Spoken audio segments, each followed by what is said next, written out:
I recently had a consultation for a 6-year-old autistic child with severe food selectivity.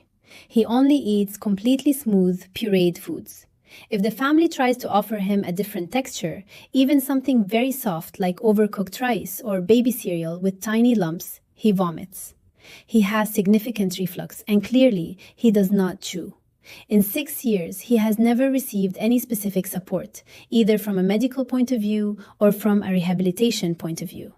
And of course, this is not because the family did not care. It is because the professionals they turned to did not intervene on these aspects. And this is not acceptable. No child should be left for 6 years without support for something as fundamental as eating. Because food selectivity, even when it is this severe, can be treated. There are effective interventions.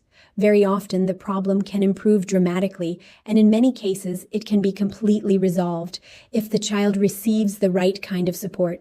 But too often, these children are not treated at all, or they receive only a behavioral intervention, and that is not enough. Because very often, as in this child's case, the difficulties are not only behavioral, they are medical, sensory, and oral motor. We are talking about chewing skills, oral sensitivity, gastrointestinal issues, pain, and the ability to manage food inside the mouth.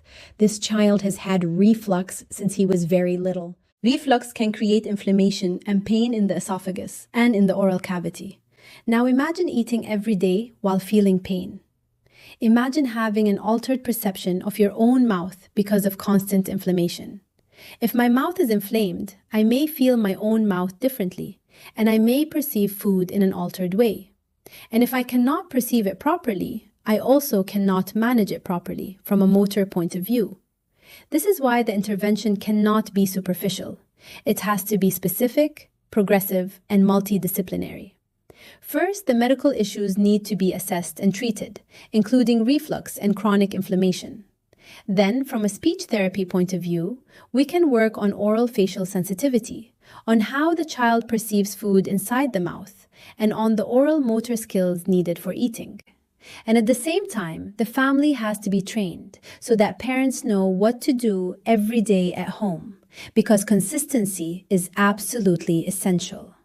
So please, if you have a child with these characteristics, even if the food selectivity is not this severe, do not accept he is just picky as an answer. Learn what to look for so you can understand what your child needs and make sure they receive the right support. Follow me if you want to understand autism beyond the label.